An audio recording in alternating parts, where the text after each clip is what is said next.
El mundo, shalom, shalom.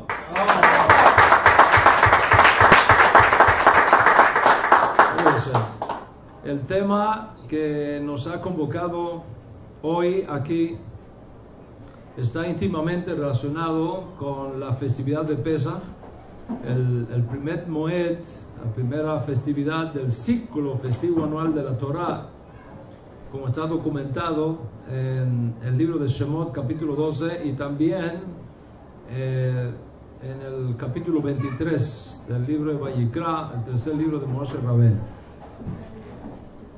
Fue durante la fiesta de Pesach que nuestro santo maestro, el maestro de justicia de Israel y del mundo, su majestad Yeshua el Mesías, murió. Y aprovechando que estamos hoy en la conclusión de esta festividad tan importante, vamos a hacer énfasis en esta serie que estamos iniciando, ¿por qué murió Yeshua ben Yosef? ¿Por qué murió Yeshua ben Yosef? Yo acabo de decir que fue durante la fiesta, una fiesta de Pesach, en el primer siglo, posiblemente en el año 30 del primer siglo, que Yeshua el Mesías murió.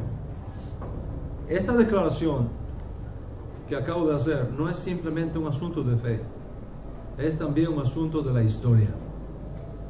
Y yo no conozco ningún historiador serio, ya sea judío, sea cristiano, sea ateo, sea agnóstico, que dude de la realidad de la existencia histórica de Yeshua, ni de la realidad de su muerte en la primera mitad del siglo I por una orden expresa de Poncio Pilato, gobernador de las provincias de Judea y Samaria en Israel para aquellos días. Los eruditos del campo que conocen bien los hechos, y nadie que conozca las reglas de la ciencia histórica se arriesgaría a perder su credibilidad profesional negando estos dos hechos. Número uno, la existencia histórica de Yeshua, y número dos, su muerte por orden expresa de Poncio Pilato. Por supuesto, no van a faltar los charlatanes que inventen todo tipo de ideas para negar estos hechos y crear sensacionalismo, como el caso de alguien que recientemente sacó a la luz una antigua idea venida de los libres pensadores franceses y alemanes, afirmando que Yeshua logró superar la crucifixión ayudado por un oficial romano que después lo sacó de Israel y lo salvó en Egipto. Entonces, cuando tú le preguntas sobre qué evidencias históricas tú respaldas esa teoría, nos hablan de unas famosas cartas que se encontraron hace medio siglo en una vieja casa en Jerusalén. ¿Y dónde están esas cartas? Bueno, la respuesta que dan están bajo la custodia de un coleccionista. ¿Y cómo se llama el coleccionista? Bueno, no podemos revelar su nombre todavía. ¿Y dónde están las cartas para poderlas ver y para poderlas leer? La respuesta es la misma. Bueno, por seguridad no podemos revelarlas todavía, pero lo vamos a hacer en un futuro. Llevamos 40 años esperando y todavía no nos muestran las cartas, ¿ok? Para ver que eso es así. Estas fantasías nada tienen que ver, absolutamente nada tiene que ver con la historicidad de la vida y de la muerte de Yeshua. La muerte de Yeshua aparece prácticamente en todos los libros del Código Real, llamado Nuevo Testamento, académicamente hablando. Por supuesto, alguien puede decir, y con cierta razón, que por cuanto la colección conocida como Nuevo Testamento tiene como propósito precisamente presentarnos la vida y la enseñanza de Yeshua, enseñarlo o mostrarlo como evidencia sería más bien un revisionismo histórico, o mirándolo desde el punto de vista filosófico, un tipo de pensamiento circular, porque no podemos buscar la evidencia en la evidencia misma.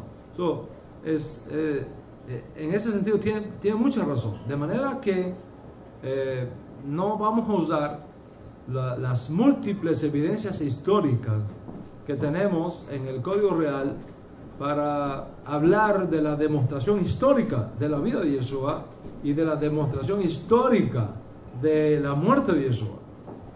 Aparte del Código Real, y esto es lo que para nosotros nos interesa, aparte del Código Real, ¿qué evidencias históricas tenemos de que Yeshua vivió y que murió bajo la orden de pena capital impuesta por Poncio Pilato?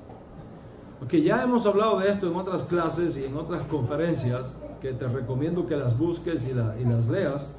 Voy a mencionar algunas a los propósitos de la clase de hoy. Le voy a presentar algunos testigos que demuestran que efectivamente Yeshua es una figura histórica, no es un mito.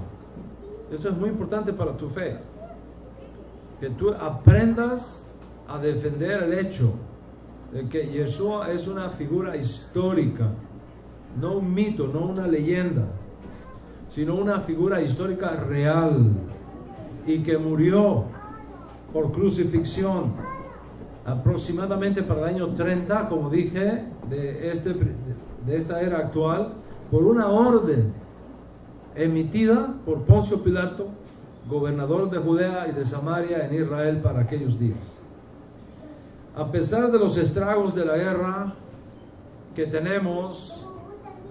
tuvimos entre el año 67 hasta el año 73, lo que se conoce como la primera revuelta judía contra Roma, que comenzó en la Galilea, se extendió por todo el país, causó la destrucción de Jerusalén y del templo en el año 70, y finalmente 3 años más tarde concluye la guerra con la caída de Masada. A pesar de los estragos y de la catástrofe nacional que esto representó en términos políticos, en términos sociales y también en términos arqueológicos, porque se quemó el templo, y en el templo, en las oficinas del templo donde se guardaban todos los registros de nacimientos, donde se guardaban todos los registros familiares, toda la lista de los Kohanim, toda la lista de los reyes de Israel, toda una información valiosísima. A pesar de que todo eso se perdió, todos esos manuscritos, todos esos registros históricos y demás pruebas que habrían sido preservadas de no haber ocurrido ese desastre nacional, tenemos aún así, con todo eso, tenemos evidencias de la existencia histórica de Yeshua y de la realidad de su muerte por crucifixión por una orden judicial establecida por Poncio Pilato. Le voy a presentar varios testigos. El primer testigo es Flavio Josefo.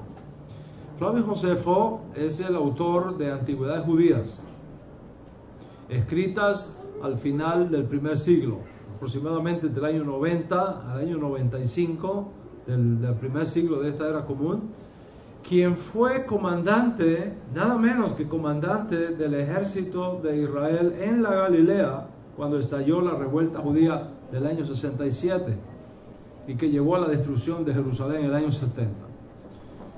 Aquí quiero hacer un paréntesis muy importante, y es a la hora de estudiar los escritos de Flavio Josefo, uno tiene que tener en cuenta mucho sus circunstancias, la época en que él escribió estas obras y el propósito de sus escritos. En un tiempo cuando el antisemitismo romano estaba en su máximo furor, fue que vivió Flavio Josefo. Él fue contratado a la fuerza por los romanos cuando su propia vida estaba en juego, cuando se perdió la guerra en la Galilea. Él se entrega a los romanos para salvar su vida, y viendo el emperador que tenía capacidad para hablar varias lenguas, lo tomó como su intérprete. Entonces, muy interesante conocer que para el tiempo cuando Josefo escribe sus obras, él es básicamente un prisionero de guerra. Okay. Consecuentemente, él estaba todo el tiempo buscando el bien de nuestro pueblo y trataba de ganarse la simpatía de los romanos para evitar mayores daños. Entonces, en un ambiente así, escribir cosas que pudieran echarle más leña al fuego era riesgoso. Así que Josefo, como todos los historiadores afirman, para minimizar aquellos hechos que pudieran ser mal interpretados por los romanos y causar más problemas aún, fue muy cuidadoso a la hora de hacer aquellos registros y esas declaraciones que él hace. Siendo el movimiento de Yeshua, ¿okay? Y que identificamos a manera de análisis histórico como judaísmo nezarita, para distinguirlo de las muchas otras sectas de la época, el movimiento de Yeshua fue una seria amenaza a la estabilidad del reino romano. Eso es muy importante que usted lo entienda.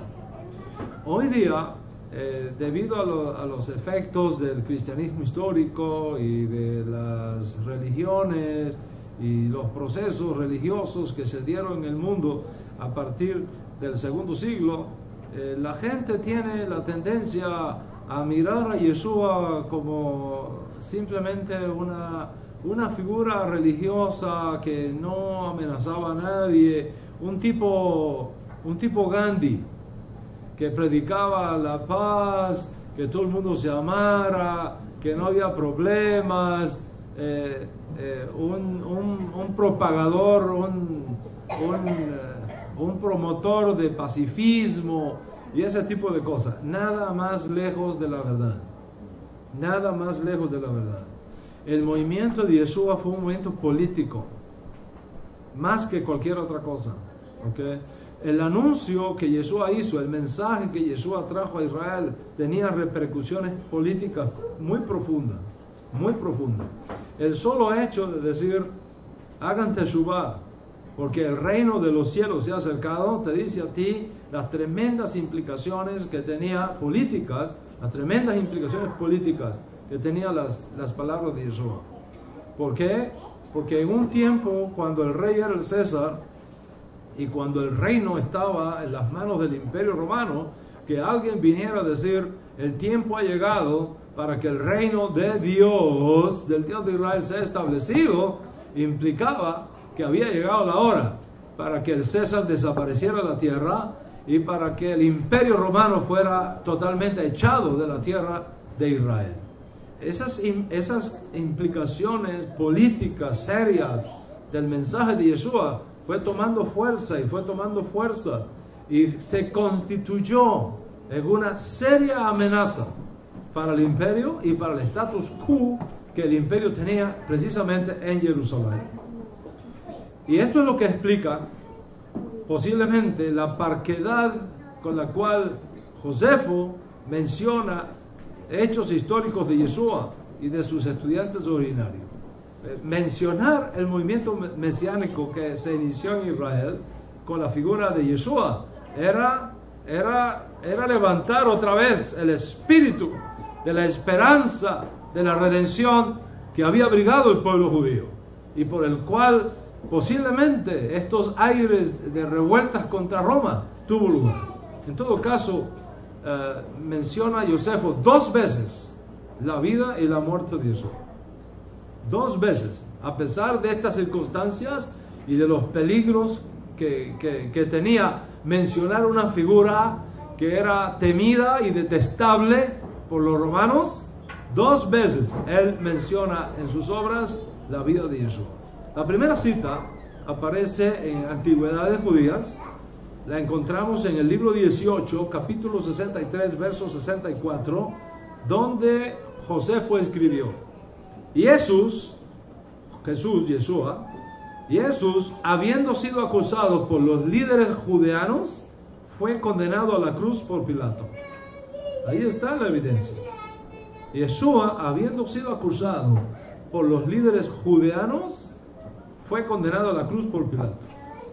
La segunda cita aparece en el capítulo 20, en el libro 20, capítulo 9, verso 1, donde dice: Ananías era un saduceo sin alma. Convocó astutamente al Sanedrín en el momento propicio. El procurador Festo había fallecido. Albino todavía no había tomado posesión. Hizo que el Sanedrín juzgase a Jacob, el hermano de Yeshua, apodado el Mesías, y a algunos otros. Los acusó de haber transgredido la ley y los entregó para que fueran apedreados. Es interesante que aunque no está hablando directamente de Yeshua, sino de Ananías, menciona a Yeshua en la cita. Por supuesto, hay algunos que dicen que esa expresión hizo que el Sanedrín juzgase a Jacob, el hermano de Jesús, apodado el Mesías. Esa frase, apodado el Mesías, es una interpolación que hicieron los cristianos después. Sin embargo, hay algunos historiadores que demuestran por qué no creen que esto es una interpolación, sino que salió directamente de la pluma de Flavio Josefo, por razón de que en los días de Yeshua, el nombre de Yeshua era muy popular. ¿Ok? Era muy popular. Es como en Cuba decimos, es un Pérez cualquiera. La cantidad de Pérez que hay, ¿no? Ese es un Pérez cualquiera.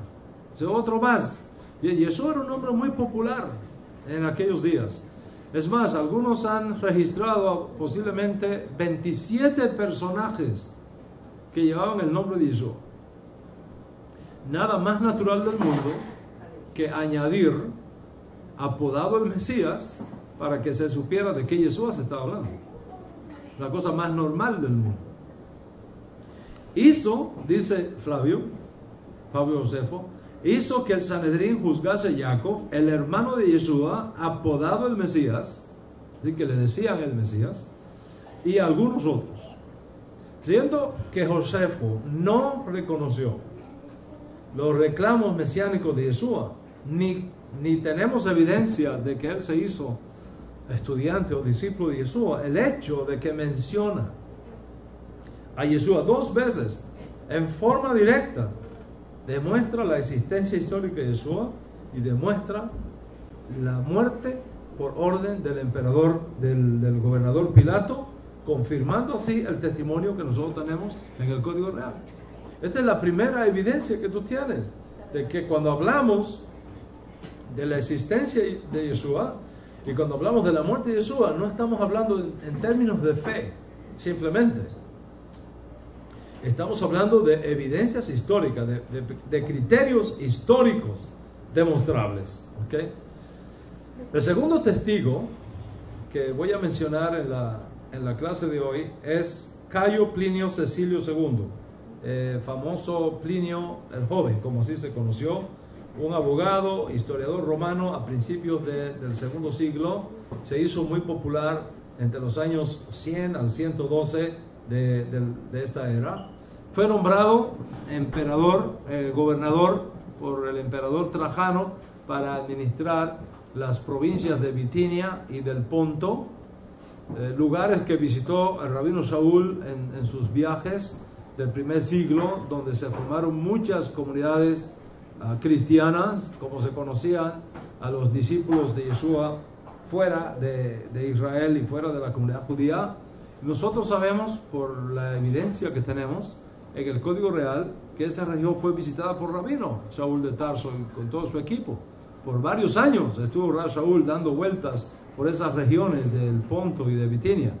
Y muchos gentiles aceptaron el testimonio de Yeshua que proclamó Rabino Shaul de Tarso y aceptaron al Dios de Israel como el único Dios verdadero en sus vidas. Se formaron muchas comunidades en esa región. Ahora, 40 años más tarde, piensa en esto, 40 años más tarde, una generación después prácticamente, Plinio, representante del emperador en esa región, escribe una carta a Trajano para preguntarle qué debía hacer con cierto tipo de personas que estaban creando problemas en la región, Entre ellos menciona a los cristianos, muchos de los cuales ya había mandado a ejecutar.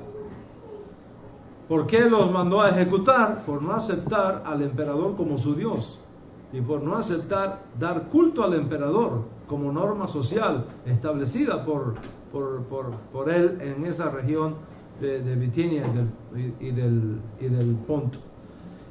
Siendo tantos, Plinio duda en continuar ejecutándolos. ¿Ok? Dice, oye, todo el mundo aquí es cristiano, ¿qué voy a hacer? Voy a matar a todo el mundo en esta región.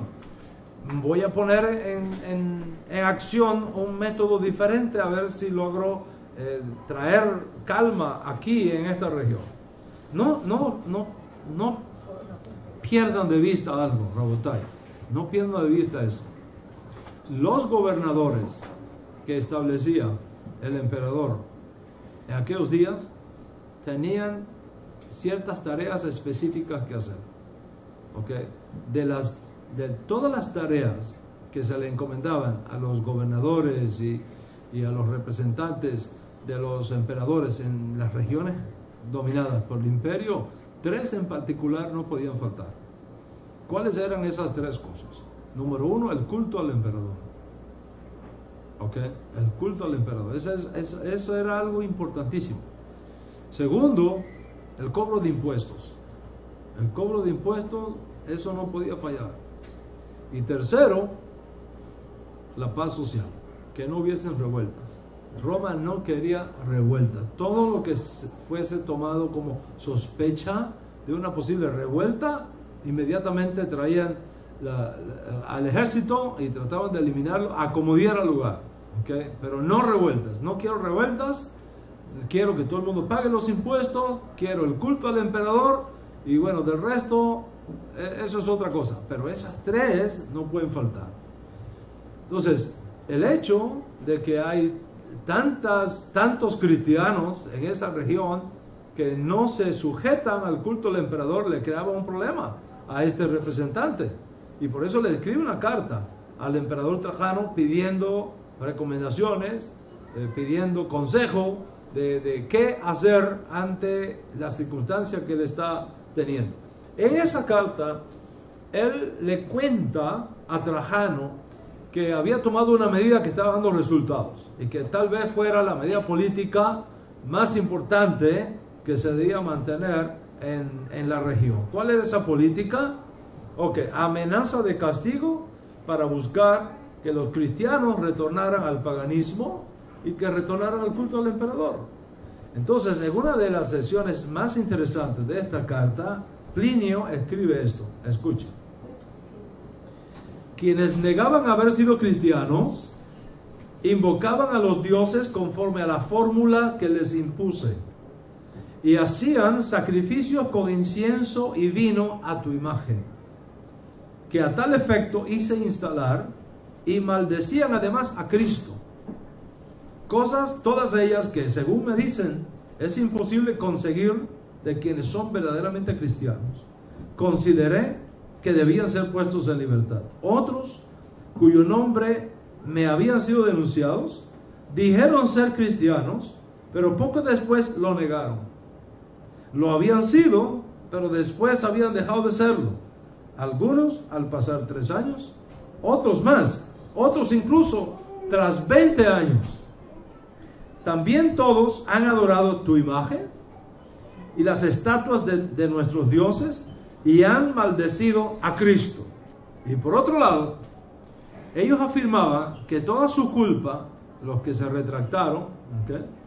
Ellos afirmaron que toda su culpa o error había consistido en la costumbre de reunirse un día fijo antes de salir el sol y cantar coros sucesivos o un himno a Cristo. O sea, no se nombra aquí a Yeshua, por supuesto, ¿okay? Pero sí se enfatiza la existencia de Yeshua, Cristo, en el lenguaje del historiador. De manera que ahí tenemos otra evidencia histórica que demuestra que cuando nosotros hablamos de la existencia de Yeshua, no estamos hablando de un mito, no estamos hablando de una leyenda, estamos hablando de una evidencia histórica que se puede comprobar. ¿Okay?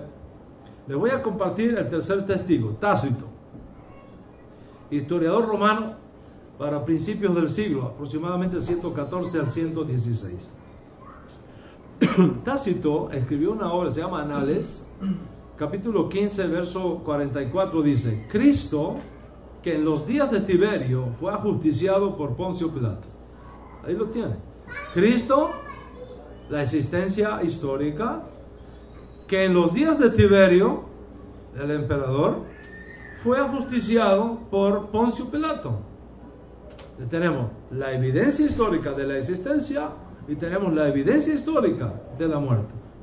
De manera que la declaración de Tácito confirma lo que había sido dicho de alguna manera, aunque indirectamente, por Plinio Joven, lo que había dicho Josefo y lo que había dicho mucho antes el Código Real. Ahora, dice la Torah que en boca de 2 o 3 testigos se resuelve todo asunto. Te he presentado 3 testigos. ¿Cuáles son esos 3 testigos? Josefo, Plinio y Tácito. 3 testigos. Por supuesto, hay muchos más testigos históricos, ¿okay? Luciano de Samosata, ese es otro testigo. Mar Barsapión, ese es otro. Serapión, ese es otro testigo. Las menciones que tenemos de Yeshua en la Mishnah, las menciones que tenemos de Yeshua en el Talmud, pero menciono esos 3 como evidencia mínima necesaria para afirmar estas 2 cosas. ¿Cuáles son estas 2 cosas? Primero, la existencia histórica de Yeshua. Y segundo, el hecho de que fue muerto por orden expresa de Poncio Pilato. ¿Están conmigo hasta aquí? All right. De manera que si alguien viene a cuestionarle a usted la existencia histórica de Yeshua y la realidad histórica de su muerte, usted tiene las evidencias históricas para contrarrestar esa información y mostrar que no hay historiador serio, conocido, que niegue esas 2 cosas: la existencia histórica de Yeshua y la realidad de su muerte por orden expresa de Poncio Pilato, aproximadamente en el año 30 del primer siglo. Me gustaría, no obstante, mencionar una evidencia interna del Código Real que no puede ser identificada como un pensamiento circular, toda vez que es precisamente lo contrario. ¿A qué refiero? Me refiero al hecho de que el propio Código Real, especialmente los masoretas canónicos tradicionales, todos los masoretas escriben mostrándonos que los propios discípulos de Yeshua estaban en contra de su muerte. Piensa en eso. Estaban en contra de su muerte. Es decir, no anticiparon en su estructura mental judía del primer siglo, no anticiparon nunca la muerte de Yeshua. En otras palabras, lo último que los discípulos de Yeshua esperarían era su muerte. ¿Por qué? Porque en el primer siglo era creído que un Mesías muerto no tenía ningún valor mesiánico. Un Mesías muerto no tenía valor mesiánico. Cualquier aspiración mesiánica concluía con la muerte del aspirante. Cualquiera. Cuando ellos subían a Jerusalén con Yeshua, lo que ellos esperaban no era la muerte de Yeshua. Lo que ellos estaban esperando era la implantación de la restauración del trono de David. Si tú miras en el Código Real, la gran discusión entre los discípulos no era qué va a pasar con Yeshua, sino quién de nosotros es el que se va a sentar a la derecha y a la izquierda para gobernar con el Mesías de Israel. Eso es lo que ellos estaban pensando. La discusión entre los discípulos no era para nada la muerte de Yeshua. ¿Qué era lo que discutían? ¿Cuáles van a ser los cargos que vamos a recibir una vez que lleguemos a Jerusalén una vez que Yeshua se revele como Mashiach invicto, una vez que se destrone a los romanos, una vez que se limpie a Jerusalén de toda corrupción política, una vez que se levante el trono de David que estaba caído, ¿qué va a ser de nosotros? ¿Cuáles van a ser los ministerios que vamos a ocupar? ¿A quién se le va a dar el ministro del exterior? ¿Quién va a ser el ministro de gobierno? ¿Quién va a ser el ministro de educación? ¿Quién va a ser el ministro de finanzas? Usando un lenguaje del mundo moderno. Ese era el tema que ellos tenían en su mente. ¿Quién de ellos era el que iba a ocupar la posición más eminente cuando Yeshua llegara a Jerusalén e implantara el reino mesiánico? Incluso nos dice el Código Real que la madre de dos de los discípulos de Yeshua se acerca a Yeshua con una petición. ¿Y cuál fue la petición? ¿Cuál fue la petición? ¿Recuerdan? Maestro, ¿qué quieres? ¿Qué quieres, mujer? ¿Qué quieres? Si te tengo una preguntita, una petición, ¿qué quieres? A ver, cuéntame, ¿qué quieres que te haga? Dice, solamente una cosa, ordena ya mismo, ordena desde ahora, ¿okay? Ordena ya mismo que estos dos hijos míos se sienten, uno a tu derecha y el otro a tu izquierda. Casi nada, ¿eh? Casi nada. Que estos dos hijos míos se sienten, uno a tu derecha y el otro a tu izquierda. O sea, el fervor mesiánico era tan grande que lo menos que estaba en la mente de los primeros discípulos era que su maestro muriera. De hecho, cuando Yeshua les advierte que está en acción el plan B, lo que yo llamo el plan B, que no el plan A. ¿Cuál era el plan A? El plan A era la implantación del reino, pero eso estaba sujeto a una condición. ¿Cuál era la condición? Que hicieran Teshuvah. Si Israel se arrepentía, si Israel guardaba Torah, si guardaba Shabbat como tenía que guardar, si guardaba los mandamientos como tenía que guardar, si hacía Teshuvah verdadera, él iba a implantar el reino mesiánico en Israel y iba a echar a los romanos. Pero cuando Yeshua ve que esto no sucede, y entonces se da cuenta que tiene que entrar en acción el plan B, él haciéndose responsable de esta falta de todo su pueblo, comienza a cambiar su mensaje y le dice a sus discípulos, oiga, mira lo que va a pasar. Cuando yo suba a Jerusalén, esto es lo que me va a ocurrir. Y habla de las terribles consecuencias que iba a tener para su vida el subir a Jerusalén en aquellas circunstancias. ¿Y qué hizo Kefa, uno de sus más íntimos discípulos? Lo llamó aparte. ¿Y qué le dijo? Nunca permitas que ninguna de esas cosas te suceda. De manera que lo que menos esperaban de su maestro era que fuese condenado a muerte. Eso no estaba en la mente de los discípulos. Ellos estaban convencidos que Yeshua era el Mesías y por tanto no podía morir.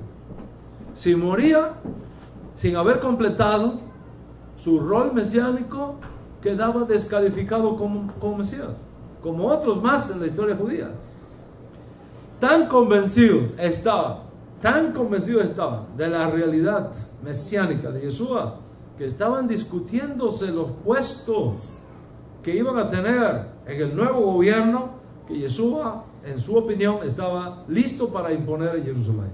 Esa era la perspectiva mental, ese era el esquema mental que ellos tenían de Yeshua, nunca su muerte. Los apóstoles le estaban dando esta buena noticia a sus amigos. Los apóstoles estaban hablando de estas cosas con sus compatriotas que esperaban también la redención de Israel y el advenimiento del reino de David. Y a todos ellos están diciendo, en uno de estos viajes a Jerusalén se va a acabar el dominio de Roma. En uno de estos viajes a Jerusalén el reino de David va a ser restaurado. Hemos encontrado al Mesías que va a hacer esto.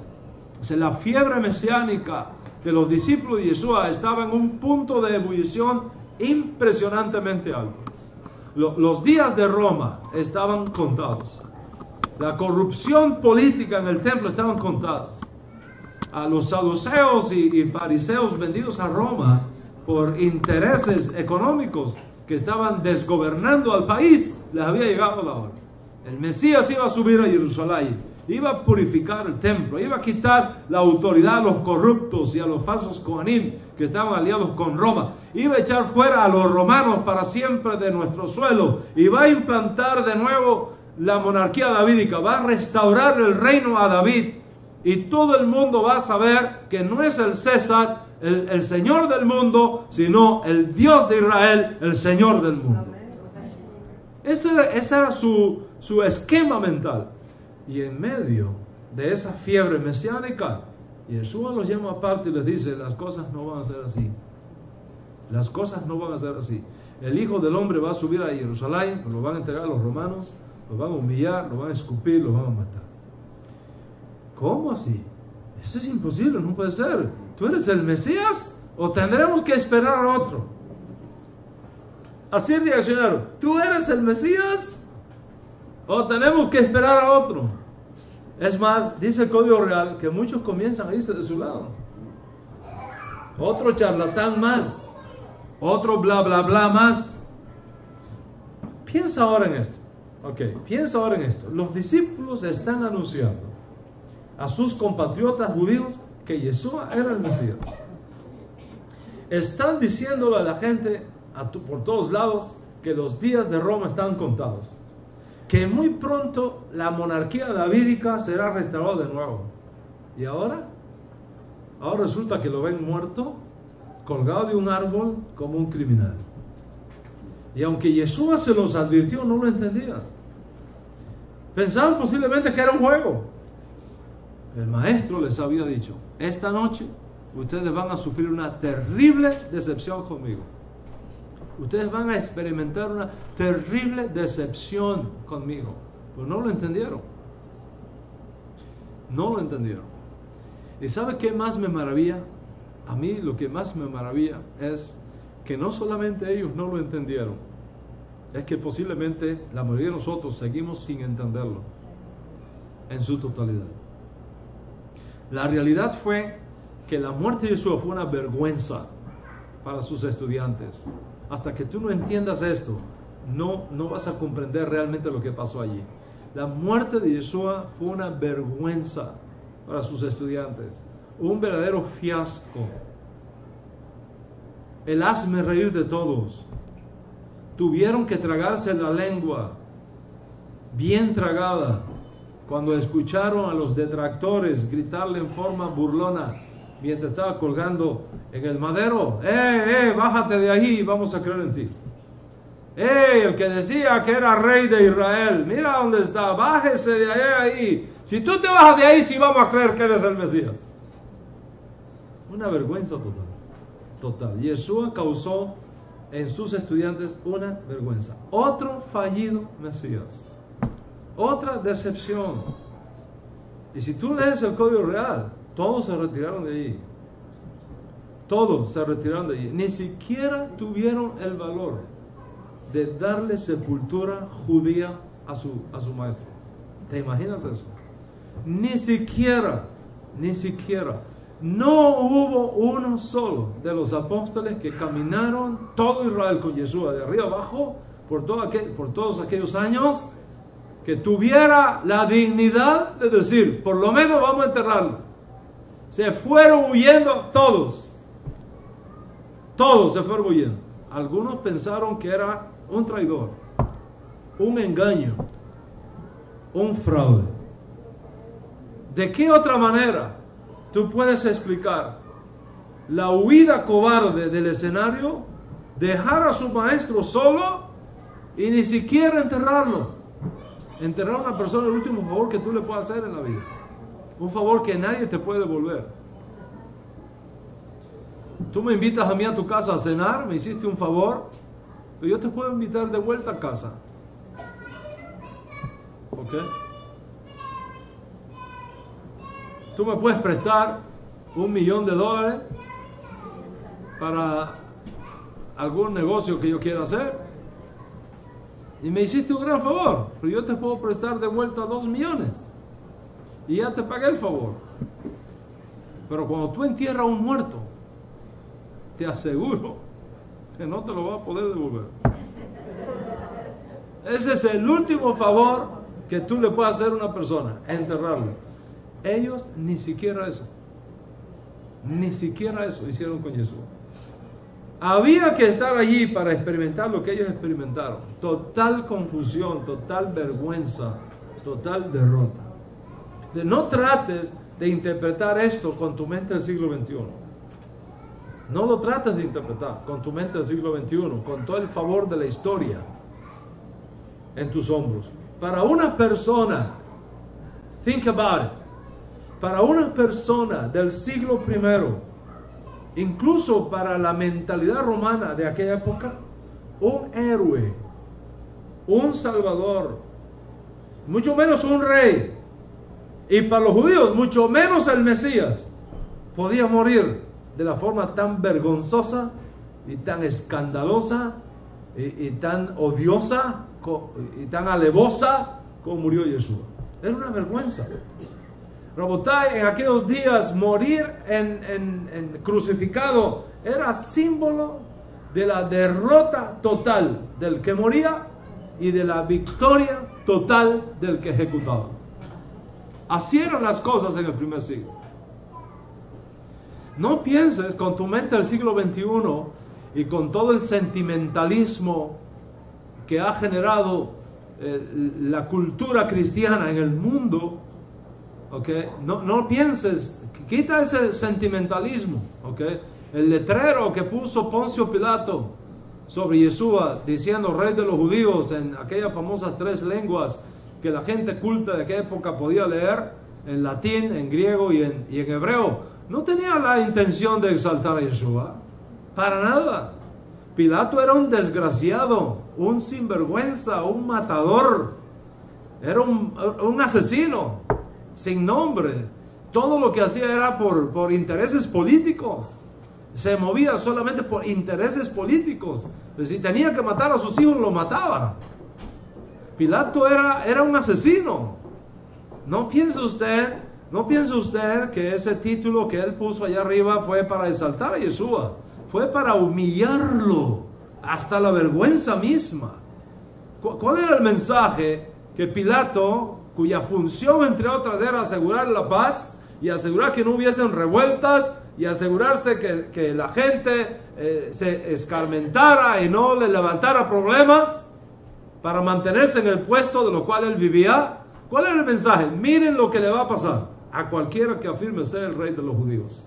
Solamente el César es el rey de los judíos y del mundo. El resto, mira lo que les va a pasar. Ahí está. Ese fue el mensaje. No fue un letrerito para que ahora tú vengas a ponerte una cruz en el cuello. Ni nada de eso. Todo lo contrario. Fue el sello de la ignominia más grande que se podía haber impuesto sobre un ser humano en aquellos días. Lo que hizo el señor Pilato. Poncio Pilato. Con la muerte de Yeshua, ¿qué pasó? Se acabaron todas las buenas noticias que habían dado sus estudiantes. Caos total, vergüenza total, humillación, frustración supremas. Todo, piensa en eso, todo lo que ellos habían dicho a sus amigos y a sus compatriotas resultó un fiasco. Todas las promesas se vinieron al suelo. La esperanza mesiánica hecha pedazos otra vez. El miedo, la ignominia, el descrédito, la desilusión se hicieron sus amigos.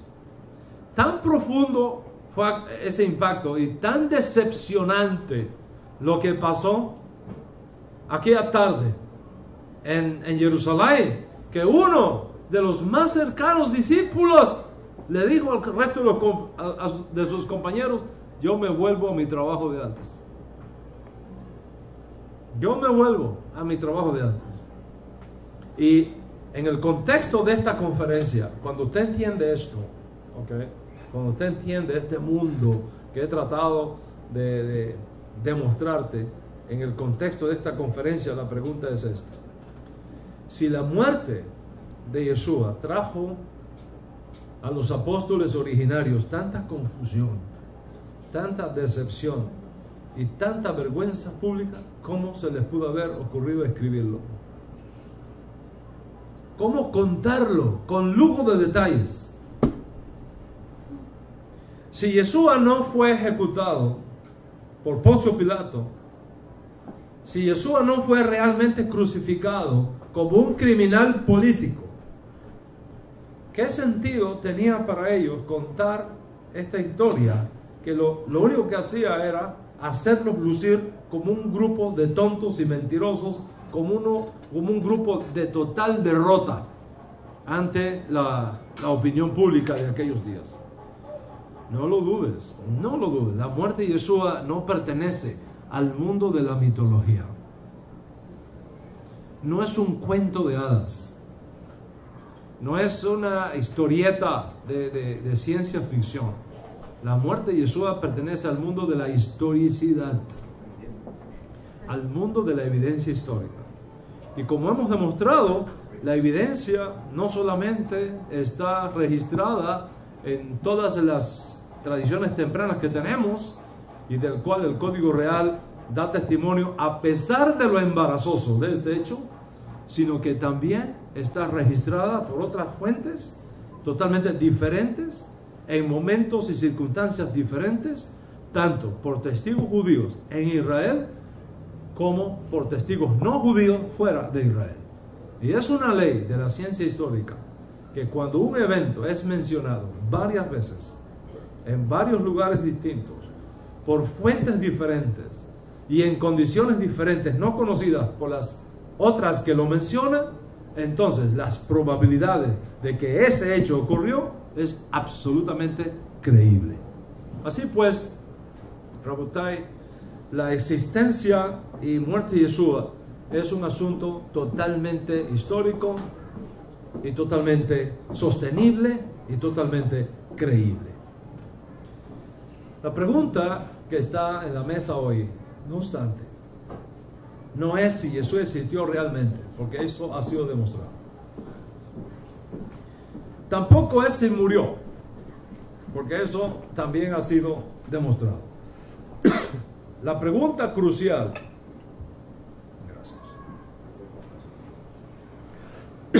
la pregunta crucial en esta conferencia es ¿por qué murió?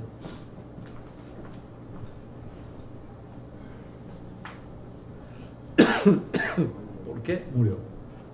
Esa es la pregunta seria.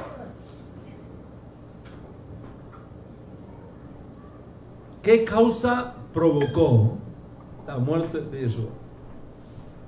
Vamos a tratar de poner esto en un contexto actual de nuestra generación para que podamos entender mejor esta pregunta.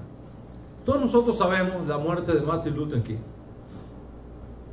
Y sabemos que el reverendo Martin Luther King existió realmente aquí en los Estados Unidos y que fue asesinado, murió aquí en los Estados Unidos. Nadie duda de eso. La pregunta más importante es ¿por qué murió?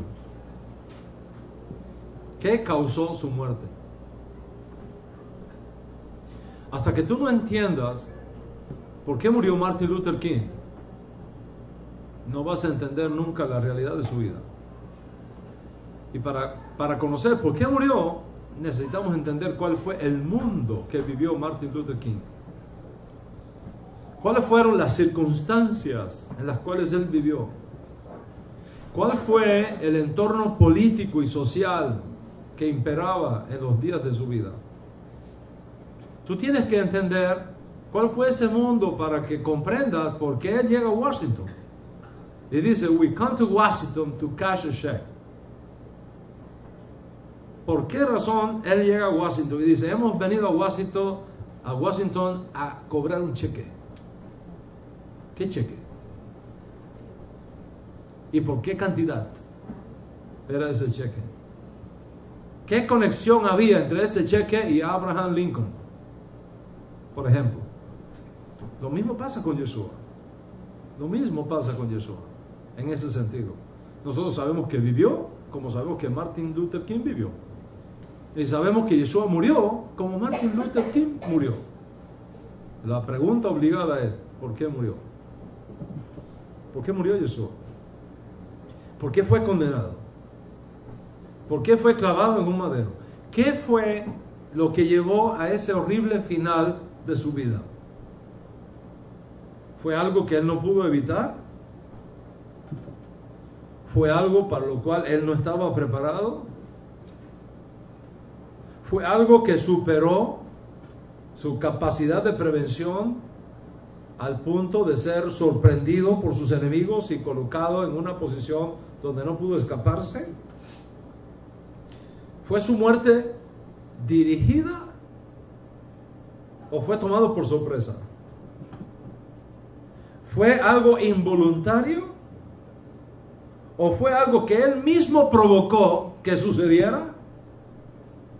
¿Que él mismo orquestó para lograr un propósito supremo que va más allá de la capacidad de sus contemporáneos y posiblemente de nuestra propia capacidad intelectual para comprender en aquel momento y en este momento?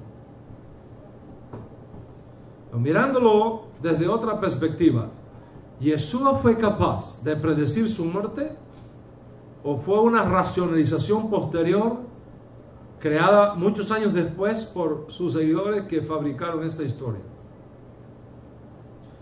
¿Fueron las predicciones de Yeshua acerca de su muerte un asunto histórico previo a los hechos o una fabricación de los escritores posteriores que pusieron en sus labios esos hechos para justificar su mesianidad? En otras palabras, Yeshua habló de ser traicionado, de ser mofado y finalmente ser condenado a la muerte. ¿Fueron estas predicciones de su propia muerte algo que él realmente dijo previo a su muerte? ¿O algo que después que ocurrieron los hechos que tomaron su vida, sus discípulos la reconstruyeron y viendo lo que había sucedido, fabricaron la historia colocando en los labios de Yeshua esas predicciones para hacerlo lucir como un profeta verdadero que fue incluso capaz de anunciar y prever lo que iba a ocurrir con su propia vida? Las predicciones de Yeshua sobre lo que le acontecería en aquella semana de Pesaj en Jerusalén, ¿fue algo que ocurrió realmente y que lo identifica en este caso como profeta? ¿O fue una profecía inventada a partir de aquellos eventos que luego fueron puestos en los labios de Yeshua por alguno de sus seguidores para justificar sus reclamos mesiánicos? Cuando leemos los llamados masoretas, traducidos evangelios, que con tanta precisión, aún en los pequeños detalles, aún en los pequeñitos detalles, nos dicen que Yeshua fue capaz de anunciar los mismos previo a su muerte, ¿no nos podría parecer eso un poco sospechoso? De que la persona que los escribió 30 años más tarde fue más bien un testigo ocular de esos hechos que luego edita y pone en los labios de Yeshua para mostrarlo como profeta, más que una predicción dicha por el propio Yeshua. ¿Qué vamos a responder a eso? Y por otro lado, si Yeshua fue realmente el que predijo estos hechos, aún con detalles proféticos asombrosos, ¿cómo logró predecirlo? ¿Cómo lo logró? ¿Sobre qué base podría Yeshua haber anticipado no solamente su muerte, sino los detalles de cómo serían los acontecimientos que finalmente lo llevarían a la muerte?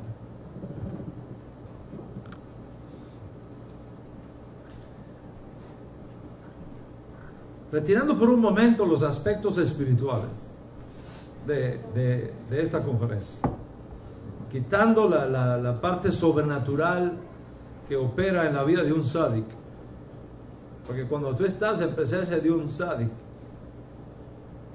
el mundo es totalmente diferente al mundo lógico y racionalista que nosotros vemos e interpretamos. Cuando estamos en presencia de un sádic, todo puede pasar. Todo puede pasar. Un hacha con cabeza de hierro puede caer en el fondo de un río y flotar.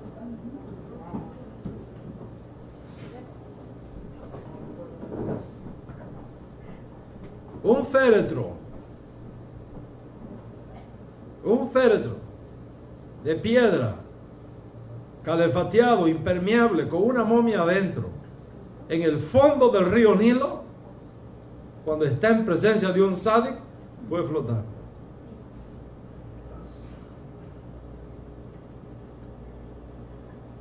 Moshe Rabenu fue capaz de escribir todo lo que ocurrió con su muerte.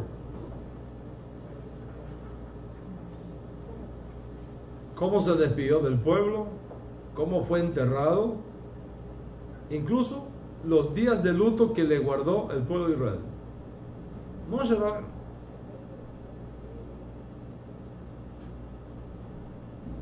Cuando tú estás en presencia de un sádic, de estos sadiquín de la Torah, un sádic puede estar en dos partes al mismo tiempo. Tiene que tener mucho cuidado con un sádic. Si yo le contara la historia de los sadiquín de Israel, usted se queda asombrado. Usted se queda asombrado. No estoy hablando solo de los profetas. No estoy hablando solo de Yeshua, de Rabino Shaul. Imagínate, Rabino Shaul, la ropa de su cuerpo se la llevaba a un enfermo que estaba por allá unas cuantas millas. Cuando lo tocaba se sanaba. La ropa de Shaul, no de los charlatanes que andan por ahí. La ropa de Shaul, un auténtico sádico. Si yo les contara la historia del Baal Shem Tov, usted se asombraría. Algunos se burlan que Yeshua caminó sobre las aguas, pero para un sádico eso es nada. Baal Shem Tov tenía un carretón, una diligencia tirada por caballos, y cuando él salía con sus discípulos, cada vez que los caballos hacían así, caminaban varios kilómetros de largo, en estado de exaltación, de éxtasis espiritual. Se llenaba de un fuego el carro donde estaba el Baal Shem Tov, que los caballos, cuando daban un trote, era de varios kilómetros de largo. Tengan mucho cuidado cuando hablamos de los sadiquín. Alright. Hubo un leproso sirio que era general del ejército, y le hablaron que había un profeta en Israel que podía sanarlo. Vino trayendo dones y talentos y cosas, y el profeta ni siquiera salió a recibirlo. Ni siquiera salió a recibirlo. Dígale que haga tevilá en el río Jordán y que se sumerja 7 veces, y cuando termine de hacerlo le va a quitar la lepra. Y el hombre se ofendió porque no le dio el protocolo. ¿Sabes que algunos presidentes se ofenden cuando no se cumplen los protocolos? No piensen que eso es nada moderno. Se ofendió porque no se siguió el protocolo. ¿Cuál es el protocolo? El protocolo es que él iba a venir, que iba a hacer. Oiga, usted está leproso, se puede morir, métase en el agua rápido. 7 veces zambúllase ahí en el agua, haga tevilá 7 veces. Se le va a quitar todo eso. Me voy porque no seguí el protocolo. Se enojó con el profeta. Y su asistente, que era un hombre muy sabio, le dijo: Señor mío, ¿me permite hacer una pregunta? Claro, sí, dime. Si el profeta le hubiese pedido algo muy grande, ¿usted lo hubiera hecho? Pues claro, lo hubiera hecho. Sí, pues cuanto más esa cosa sencilla, métase ahí a ver qué pasa, no puede ser nada. Y dice: ¿sabe qué? Tiene razón. Se metió una vez, nada. 2, nada. 3, nada. 4, nada. 5, nada. 6, nada. A la 7ª, cuando se sumergió en el agua y salió, la piel estaba limpia, linda como la de un niño de 9 meses. Totalmente, totalmente. Entonces el hombre estaba muy contento, muy contento.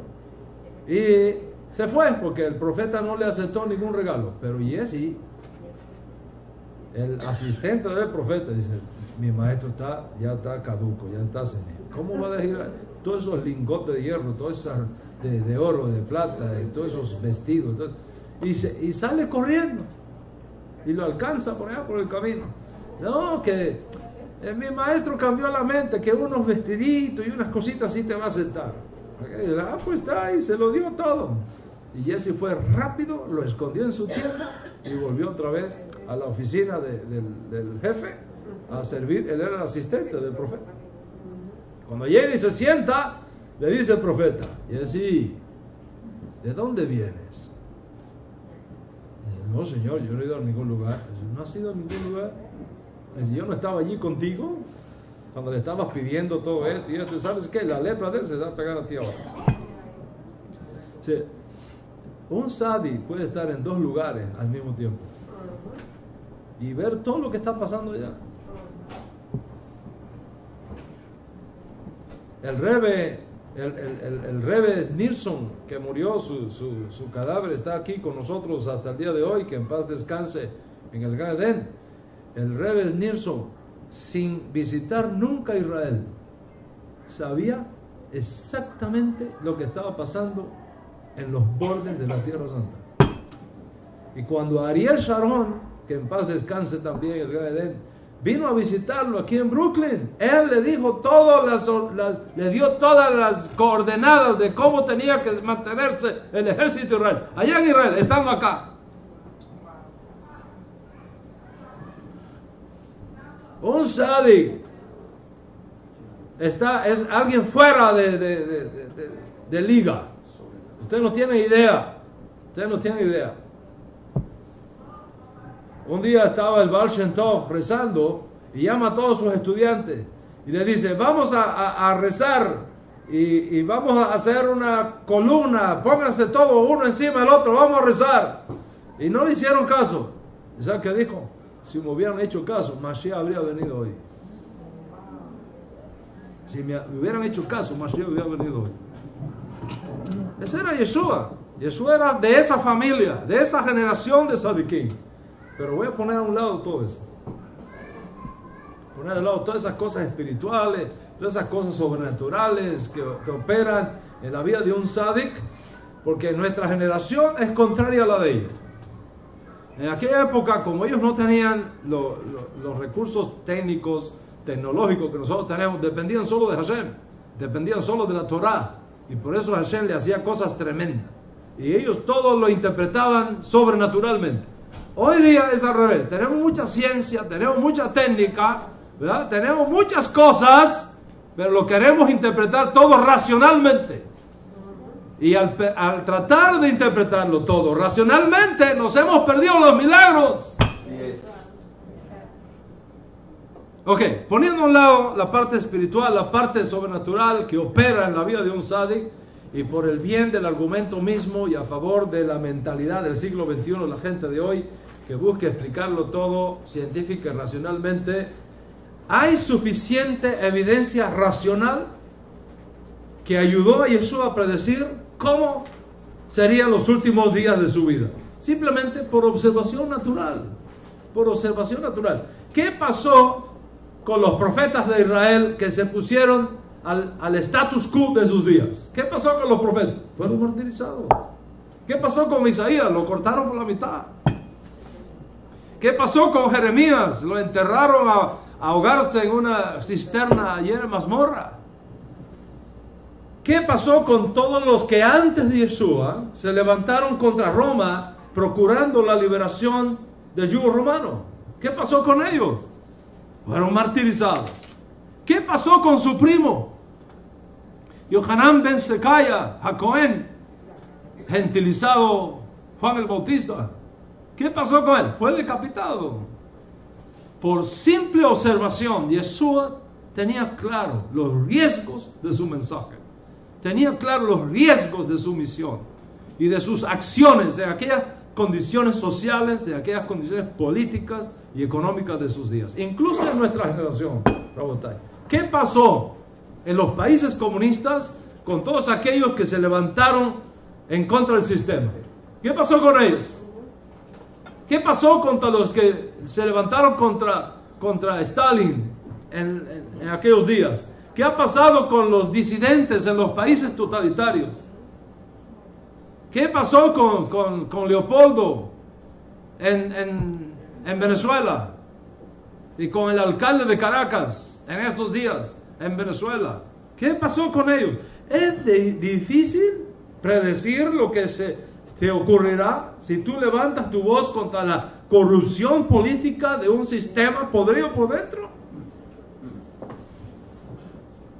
Jesús tenía claro los riesgos de su mensaje. Y tenía claro los riesgos de su propuesta mesiánica en una sociedad donde solamente el César podía ser reconocido como amo del mundo y como rey supremo. ¿Cuántos están conmigo hasta aquí? Por otro lado, Rabotai, tenemos la narrativa de Getsemaní. Jesús tenía por costumbre ir a Getsemaní todos los años para el tiempo de Pesaj. Era un lugar propicio para la reflexión, para la oración, para Ibodedut. Los grandes tzadikim de Israel siempre han tenido las montañas, han tenido en los bosques como lugares excelentes para la plegaria, para la reflexión personal.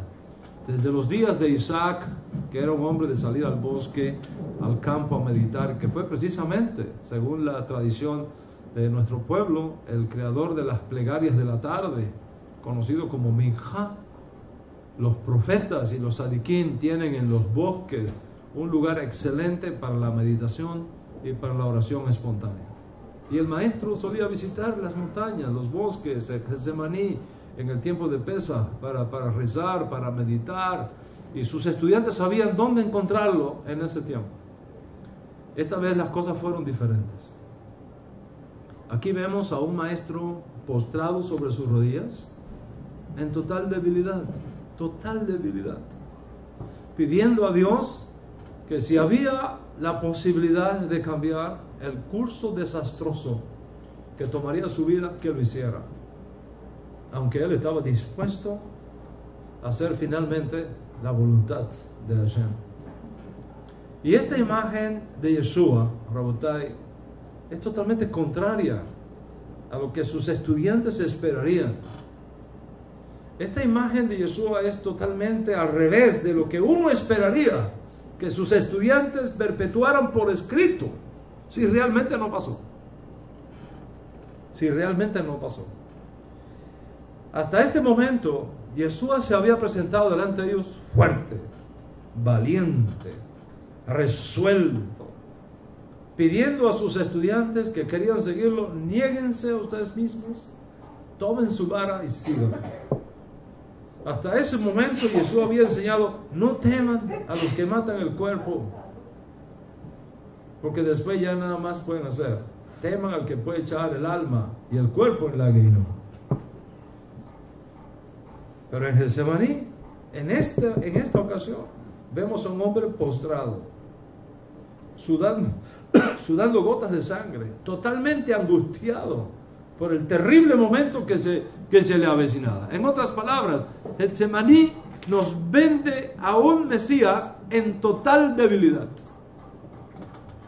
De no haber pasado así realmente, ¿cómo pudieron sus estudiantes hablar así de él y no de un Mesías poderoso, fuerte, invencible, que era la imagen que ellos tenían? ¿Cómo podían ellos hablarnos de un Mesías en total impotencia, en total fragilidad emocional? La identidad de Yeshua está en juego aquí. Si esto realmente no ocurrió, ¿qué aprendemos de este evento? Si sus estudiantes dieron a conocer luego este hecho, no fue porque hubiesen querido hacerlo,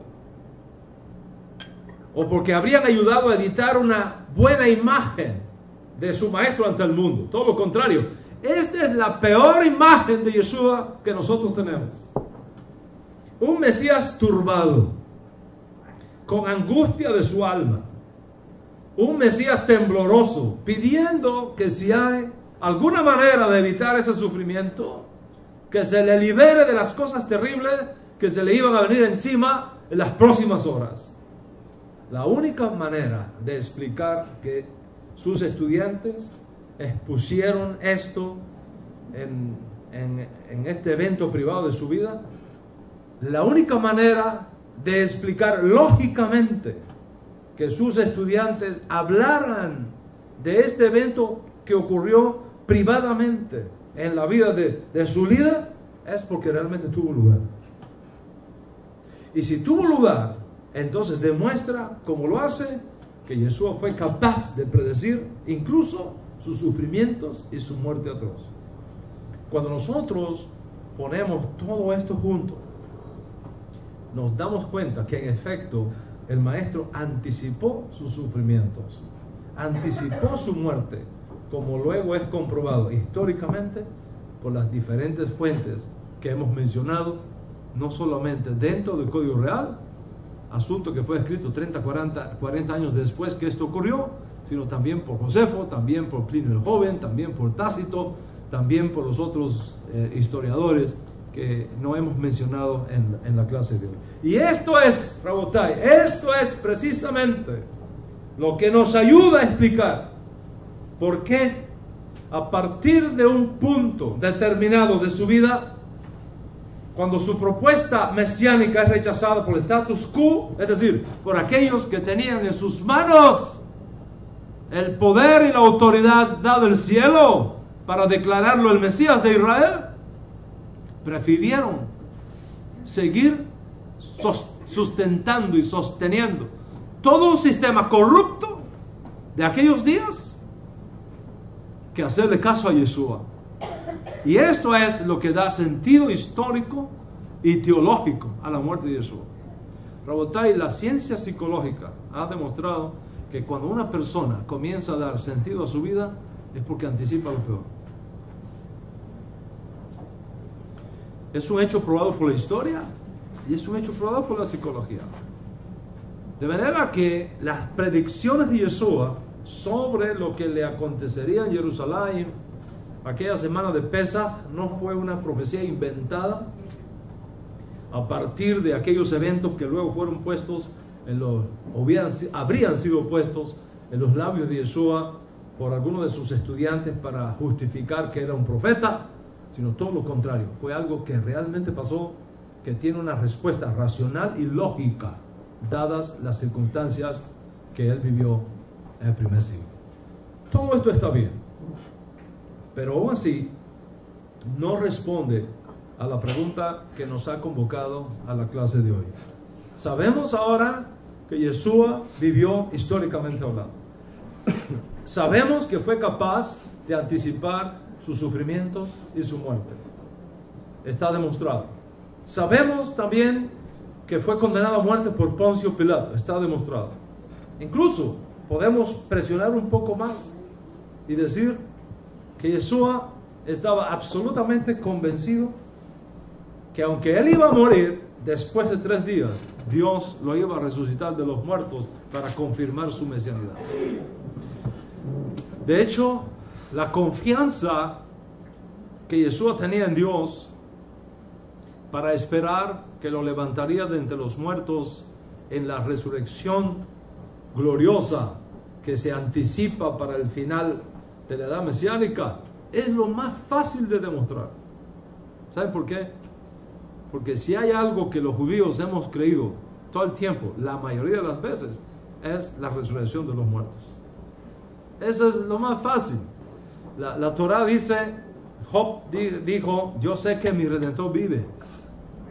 Y al final se levantará sobre el polvo. Y aunque después mi piel sea deshecha, aún en mi carne yo veré a Dios. Ahí hay una alusión a la resurrección de los muertos. El profeta Daniel escribió, muchos de los que duermen en el polvo de la tierra serán levantados. Ahí hay una referencia a la resurrección de los muertos. El profeta Oseas dijo, nos dará vida después de 2 días, en el tercero nos resucitará y viviremos delante de Él. Ahí hay una referencia a la resurrección de los muertos. El Salmo de David dice, no permitirás que tu escogido vea corrupción. Ahí hay una referencia a la resurrección de los muertos. Es decir, la resurrección de los muertos formaba parte de los principios del judaísmo, la mayoría de las veces, la mayoría del tiempo, por la mayoría de las sectas judías, de las muchas sectas judías que había los días de Yeshua, hasta nuestros propios días. Es más, Maimónides, en la Edad Media, incluye la resurrección de los muertos en los 13 principios de fe que determinan la fe judía. Así que la total confianza que Yeshua tenía de que Dios le iba a resucitar de los muertos, específicamente después de 3 días,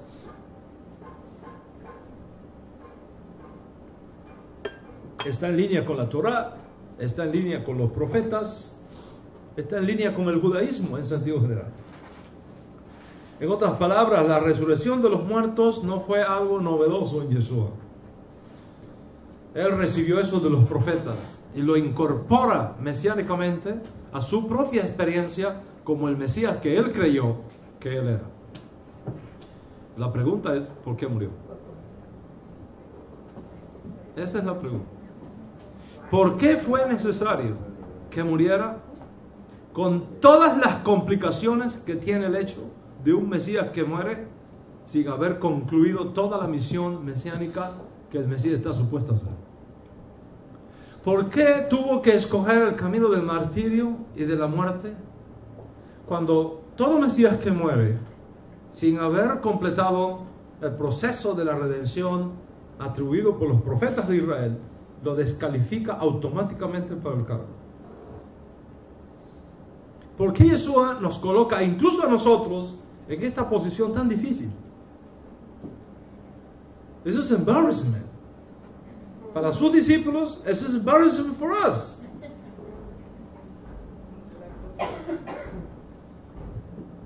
¿Qué pasó con Teudas? ¿Qué pasó con Teudas? El nacionalista judío que pensó ser el Mesías, una previa generación antes de Yeshua, fue muerto. ¿Y qué pasó con todo su movimiento mesiánico? Reducido a la nada, destruido. ¿Qué pasó con Yehuda, el Galileo, otro nacionalista que pensó ser el Mesías antes de Yeshua? Fue muerto y reducido a nada. Y con su muerte todo el mundo supo que no era el Mesías. ¿Qué pasó con Simón Bar Kokhba 100 años después de Yeshua? Que libró una magnífica guerra contra los romanos. Incluso conquistó Jerusalén por 2 años y medio. Y comenzó a reconstruir el templo de Jerusalén. ¿Qué pasó con él? Simón Bar Kokhba fue un extraordinario comandante militar judío que se rebeló contra Roma en los días del emperador Adriano, aproximadamente el año 132 de esta era, principios del segundo siglo, y se presentó delante de los sabios de Israel en aquellos días y les dijo: yo soy el Mesías.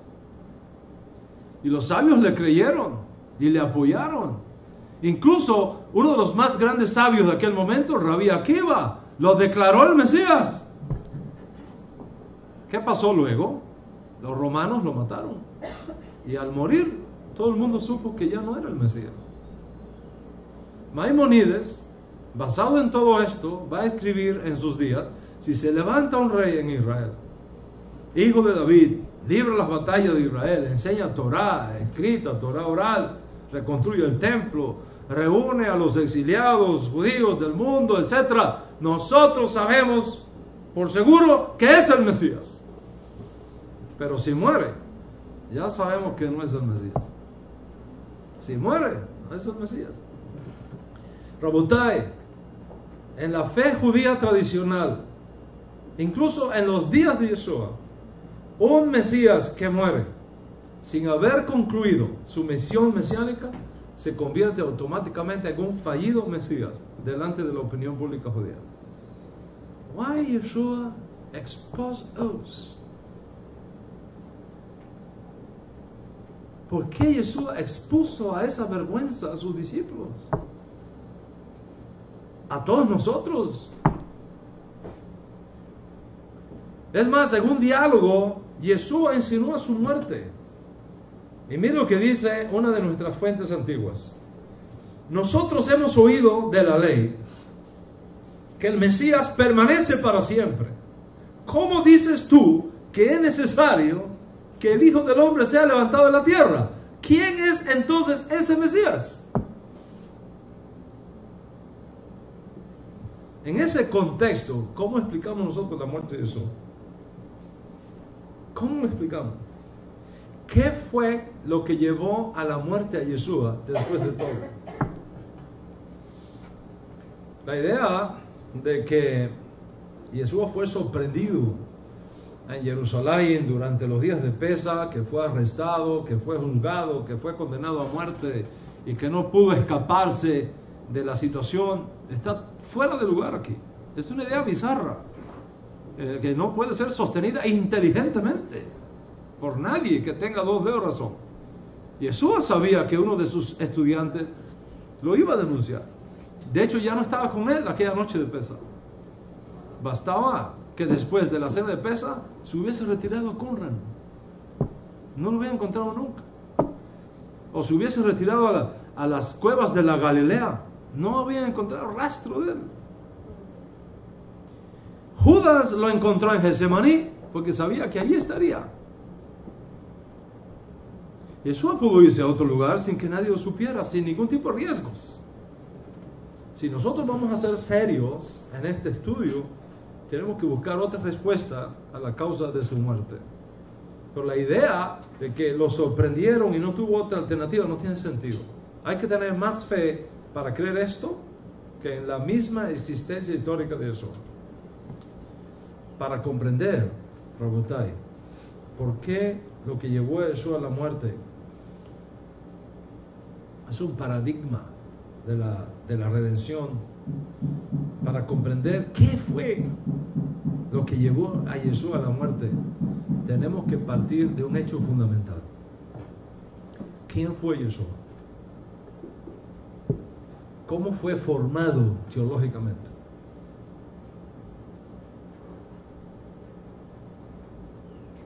¿Qué estaba operando en su mente?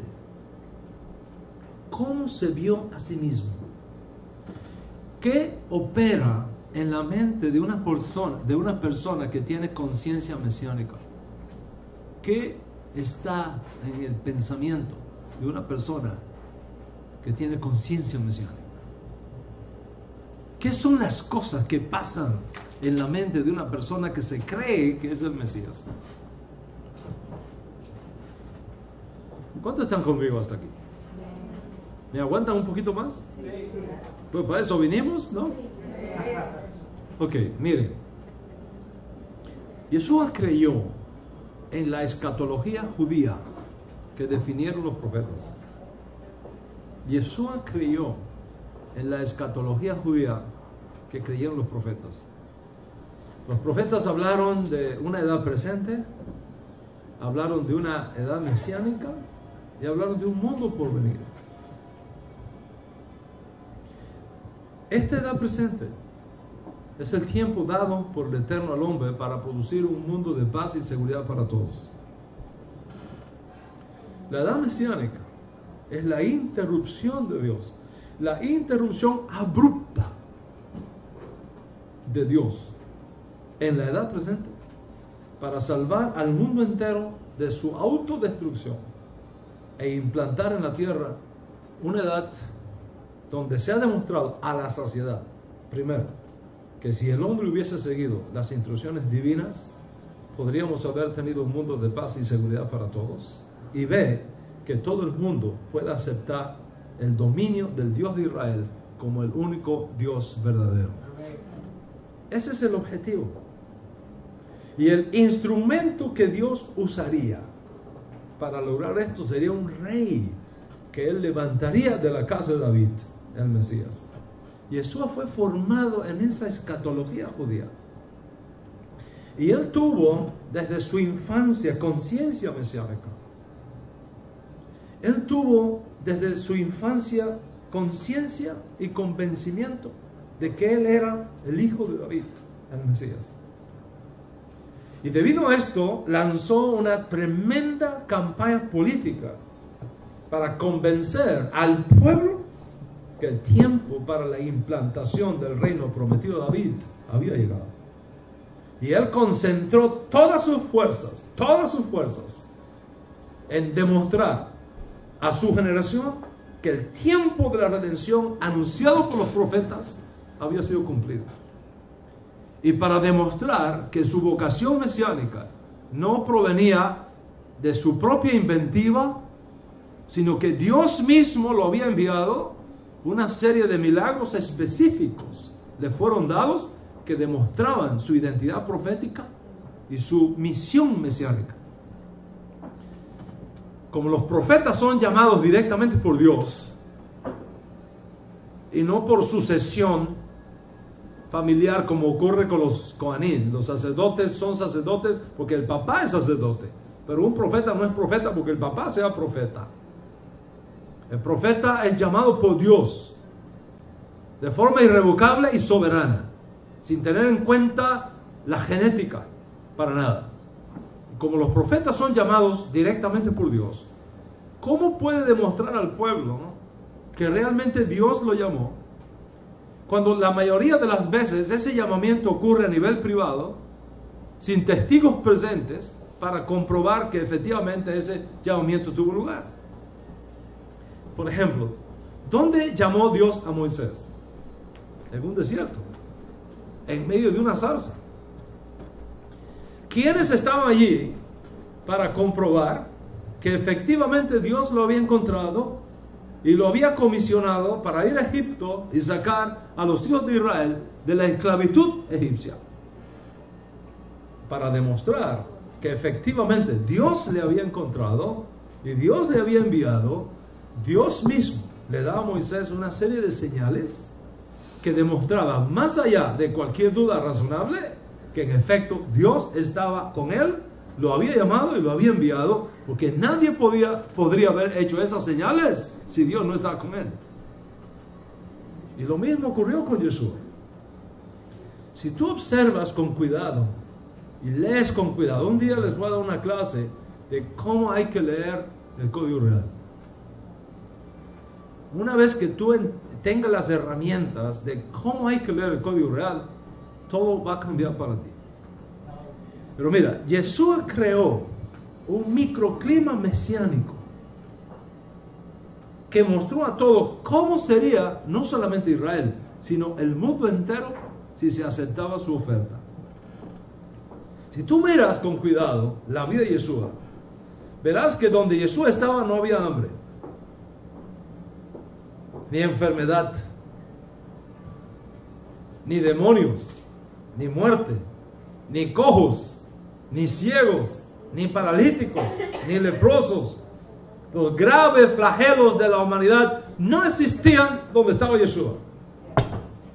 Los muertos son resucitados, los pobres son alimentados, los clipot impuros son echados fuera, los cojos andan, los ciegos vuelven a ver, los leprosos son limpiados. Eso que ocurrió a un nivel microcósmico ocurrirá en gran escala en todo Israel, en el mundo. Esto que ustedes ven aquí pequeñito es mi propuesta, y lo voy a hacer no solamente en esta ciudad, en esta aldeita o en esta sinagoga donde ustedes lo han visto, en esta casa donde ustedes lo han visto. Lo voy a hacer en todo Israel y lo voy a hacer en todo el mundo. Yo he sido elegido y tengo poder para hacerlo, pero ustedes tienen que colaborar con eso. Ustedes tienen que unirse a mí en ese proyecto. Ustedes tienen que hacer teshuvah. Ustedes tienen que volverse de sus malos caminos a Hashem. Ustedes tienen que guardar el Shabbat como hay que guardarlo. Ustedes tienen que guardar Kashrut como hay que guardarlo. Ustedes tienen que guardar las Mitzvot como hay que guardarlo. Ustedes tienen que aprender a ser leales a Hashem y a su Torah, y dejarse de lealtades que traen corrupción y muerte a nuestro pueblo. Si ustedes se arrepienten y hacen lo malo, Yo les prometo que voy a levantar la monarquía davídica en Israel. Voy a echar fuera a los romanos y voy a establecer la edad mesiánica. Jesús estaba convencido que el tiempo había llegado, que el reino de Dios era inminente y posible en sus días, y que solamente hacía falta que el pueblo, empezando por el liderazgo de sus días, hiciera teshuvah y guardara la Torah, volviéndose de corazón a Hashem y a sus mandamientos. Y este pensamiento, Rabotai, apocalíptico de Yeshua se ha mantenido como fundamental aún en nuestro tiempo. Aún en nuestro tiempo. 450 años después de Yeshua, los sabios del Talmud, que recoge la interpretación de los maestros fariseos de la academia de Rabbi Akiva sobre la Torah oral, enseñan que potencialmente el Mesías puede venir en cualquier momento. Mira esto, potencialmente el Mesías puede venir en cualquier momento. Todo lo que hace falta es que el pueblo judío oiga la palabra de Dios, se vuelva de sus malos caminos y cuente con la disposición de guardar la Torah. Les voy a citar lo que dice el Talmud sobre esto. Rabbi Yoshua le preguntó a Eliyahu Hanabí. Estamos hablando de la época talmúdica. Rabbi Yoshua le preguntó a Eliyahu Hanabí: ¿cuándo llegará Mashiach? Él le contestó: ve y pregúntale a él. ¿Y a dónde está? Sentado en los portales de Roma. Sentado en los portales de Roma. ¿Cómo podré reconocerlo? Se sienta entre los pobres leprosos. Todos los demás quitan todos sus vendajes al mismo tiempo y luego cubren sus llagas con vendajes limpios. El Mashiach quita y vuelve a cubrir de una venda a la vez, pensando, mira lo que está en la mente de Mashiach, pensando, tal vez ahora será el momento en el cual me van a necesitar y no quiero demorar. Rabbi Yoshua fue a Mashiach y le dijo: la paz sea contigo, mi Señor y mi Maestro. Él le respondió: la paz sea contigo, hijo de Leví. Rabbi Yoshua le preguntó: ¿cuándo llegará el Señor? Y él le dijo: hoy. Rabbi Yoshua regresó a Eliyahu Hanabí, quien entonces le preguntó: ¿qué es lo que te dijo? ¿Qué es lo que te dijo? Rabbi Yoshua respondió: él dijo: la paz sea contigo, hijo de Leví. Eliyahu le dijo: esto significa, te aseguro, que tanto tú como tu padre tendrán un lugar en el mundo venidero, puesto que te dio una bendición de paz y mencionó también a tu padre. Es una opinión que hace Rashi de ese encuentro. Rabbi Yoshua le dice a Eliyahu: pero él me mintió. El Mesías me mintió, porque me dijo: hoy llegaré, y no ha llegado. Eliyahu Hanabí le dijo: a esto es a lo que él se refiere. Hoy, si escuchas mi voz. Hoy, si escuchas mi voz. Basándose en esa fuente anterior, el Talmud afirma que si todo el pueblo judío guardara solamente 2 Shabbat de forma consecutiva, como tiene que ser guardado, el Mesías se presentaría de inmediato y la redención final sería establecida en Israel y en el mundo. Léase el Tratado Talmúdico Shabbat, el folio 118, para que ustedes vean toda la riqueza mesiánica que está escondida ahí. Exactamente el mismo esquema apocalíptico que estaba operando en la vida de Jesús. En otras palabras, ha sido creído en nuestro pueblo que para que el Mesías pueda establecer la edad mesiánica, el pueblo de Israel tiene que ser una parte. Tiene que volverse de sus malos caminos, tiene que hacer teshuvah, tiene que guardar los mandamientos. Y ese mismo pensamiento estaba en la mente de Yeshua. Si ellos hacían Teshuvah, el reino de los cielos, la edad mesiánica, sería plantada en Israel. ¿Qué pasaría si su oferta era rechazada? ¿Qué pasaría si los líderes de Israel preferían seguir alineados a Roma, que les proporcionaba aristocracia, que les proporcionaba seguridad económica, que les proporcionaba poder político? ¿Qué pasaría con su plan A? Entraría entonces en acción el plan B, el más difícil y complejo de todos.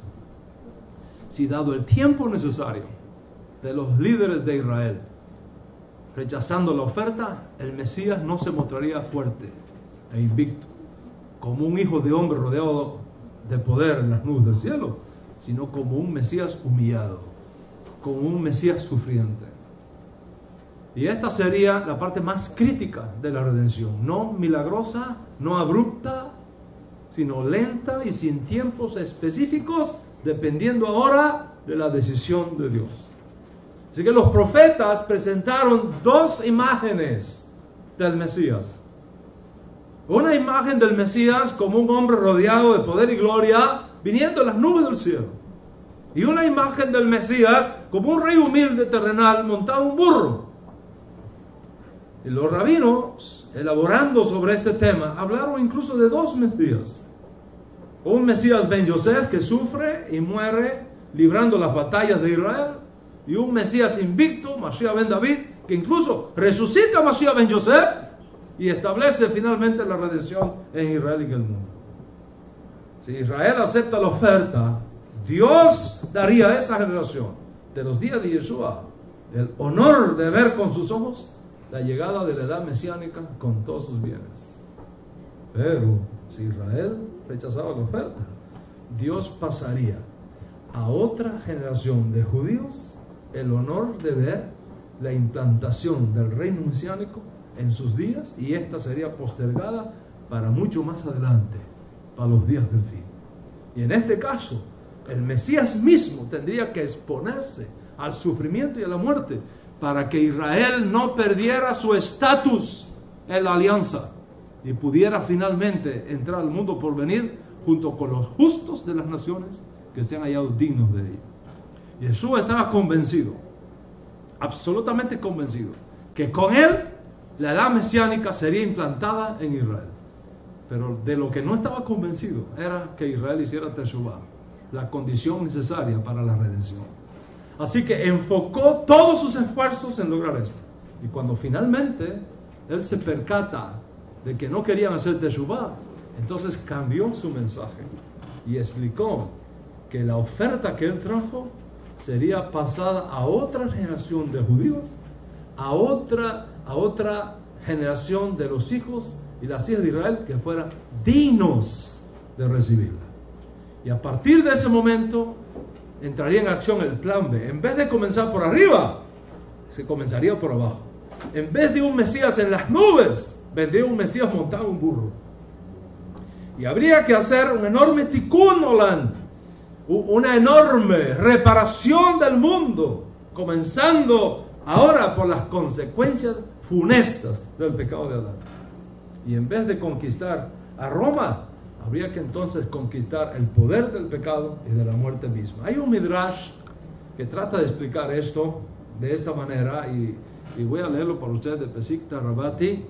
Dice lo siguiente: nuestros rabinos enseñaron que un día en el mes de Nisan, ¿cuál es el mes de Nisan? No estamos ahora, tiempo de la Pascua, de Pesach, right? Nuestros rabinos enseñaron que un día en el mes de Nisan los patriarcas vendrán al Mesías, vendrán a él, al Mesías, y le dirán: Efraín, Mesías, nuestra justicia, a pesar de que nosotros somos tus padres, tú eres más grande que nosotros. ¿Está escuchando eso? A pesar de que tú eres más grande, somos tus padres, tú eres más grande que nosotros. Voy a hacer un paréntesis aquí para recordarles un diálogo que tuvo Yeshua, según una de nuestras tradiciones. Yeshua tuvo un diálogo. Después de responder todas las preguntas que le hicieron, él les dijo: ok, Ya terminaron de preguntar, ahora yo les tengo una pregunta a ustedes. El Mesías, ¿qué os parece? ¿De quién es hijo? Y ellos le dicen, de David.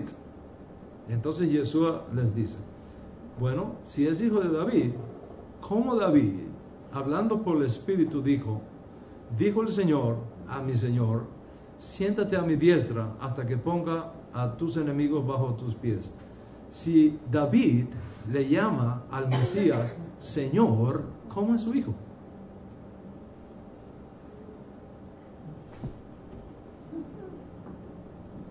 Porque el padre siempre es más grande que el hijo. Y el maestro siempre es más grande que el discípulo. Bástale al discípulo ser como su maestro. Si David le llama Señor, ¿cómo puede ser el padre de Mashiach? Está supuesto que el padre, en este caso David, sea más grande que Mashiach, que es su hijo. ¿Y cómo entonces David le dice al Mesías, Adoní, mi Señor? La respuesta está aquí en este Midrash. Voy a empezar. Nuestros rabinos enseñaron que un día, en el mes de Nisan, los patriarcas vendrán a él, al Mesías, y le dirán, Efraín, Mesías, nuestra justicia, a pesar de que nosotros somos tus padres, es decir, somos más grandes que tú, porque somos tus padres y tú debes honrarnos a nosotros, no nosotros a ti. A pesar de que nosotros somos tus padres, tú eres más grande que nosotros. ¿Por qué? Porque tú has sufrido por los pecados de nuestros hijos y has pasado por grandes y difíciles pruebas. Te has convertido en objeto de burla. Eso no es. ¿Se ha convertido Yeshua en objeto de burla o no de burla? Todos los días se me burlan en la cara acerca de Yeshua. Todos los días. Desde los más cercanos hasta los más lejanos. Te has convertido, dice el Midrash de la Edad Media, te has convertido en objeto de burla y has sido ridiculizado en medio de las naciones por el bien de Israel. Por el bien de Israel. Y te has sentado en la oscuridad y las profundidades. Tu piel ha sido arrancada y tu cuerpo se ha secado como madera y tus fuerzas como un pedazo de barro. Tú has sufrido todo esto por los pecados de nuestros hijos.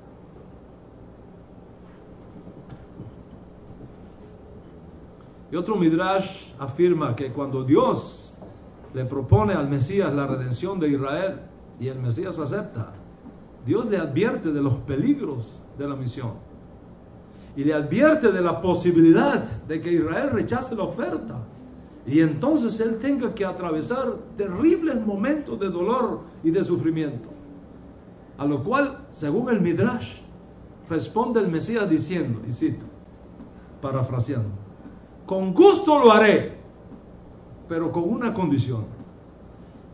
Esta es la respuesta de Yeshua, del Mesías, a la propuesta divina. ¿Okay? Con gusto lo haré, pero con una condición. ¿Cuál es la condición? Le respondió Dios. Y el Mesías le dijo, estoy dispuesto a cualquier sufrimiento con esta condición, que ni una uña de un hijo de Israel se pierda.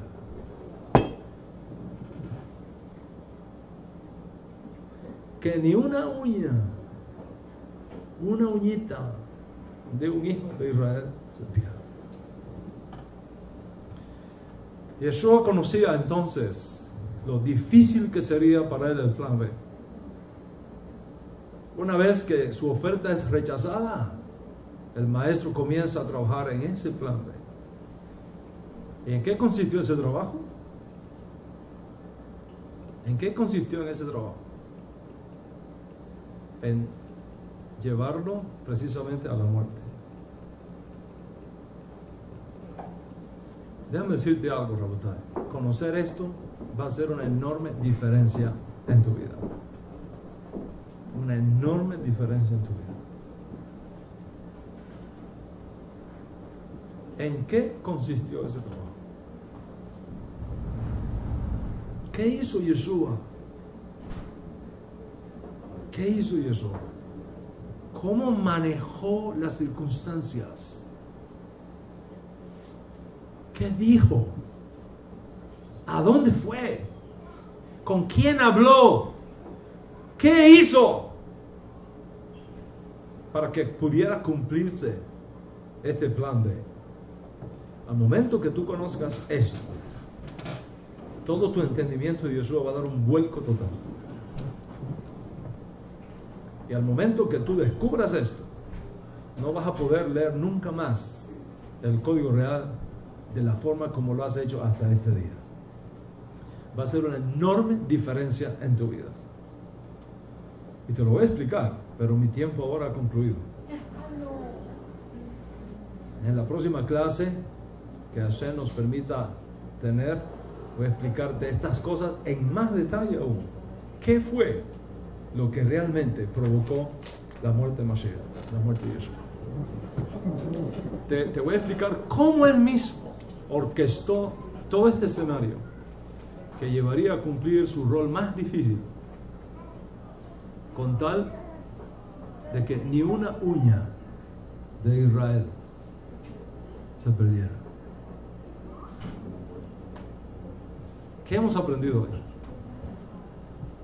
¿Qué hemos aprendido? Hemos aprendido que la existencia de Yeshua no es un mito, que no es una leyenda de ciencia ficción, que es una realidad histórica. Eso lo hemos aprendido. Hemos aprendido que la muerte de Yeshua por orden de Poncio Pilato no es un mito, no es una leyenda de ciencia ficción, es una verdad histórica verificable históricamente. Hemos aprendido que la escatología judía está compuesta de estas tres grandes secciones: esta edad presente, la edad mesiánica y el mundo por venir. Hemos aprendido que esta era la mentalidad de Yeshua, el software escatológico que estaba en la mente de Yeshua, que él estaba convencido que el tiempo para la implantación de la edad mesiánica en Israel había llegado, si una condición era llenada. ¿Cuál es esa condición? El arrepentimiento, la teshuvah y la obediencia a los mandamientos de la Torah. Hemos aprendido que al comprobar el rechazo a su propuesta, el maestro pone en acción el plan B, que incluía sus sufrimientos y su muerte. Y hemos aprendido que los sufrimientos del Mesías no es algo separado de la historia judía y no es un invento no judío posterior. Hemos aprendido que Yeshua mismo orquestó este escenario que le iba a permitir realizar su rol como Mesías sacerdotal, como Mashiach ben Yosef, como Mesías sufriente. Pero nos falta aprender cómo fue que lo orquestó. ¿Qué fue lo que hizo? Y una vez que entendamos eso, tendremos la clave para comprender mejor su función mesiánica única en la historia de Israel. Y que precisamente eso es lo que lo hace diferente al resto de los fallidos y falsos mesías que hemos tenido en la historia de nuestro noble pueblo judío. Feliz la generación que entienda esto. Y feliz la generación que sea tenida por digna de ver la llegada de nuestro justo Mesías. Y feliz el hombre que no se deje mover de su firme convicción en Yeshua, el Mesías judío, quien aparecerá para demostrarle al mundo entero que el Dios de Israel es el único Dios verdadero. Eliminar la idolatría de la tierra, causar que los falsos dioses sean totalmente destruidos para siempre y demostrarnos que si seguimos los mandamientos y preceptos de la Torah, una edad de paz y de seguridad para todos es totalmente posible en la experiencia humana. En otras palabras, que cuando nuestro justo Mesías,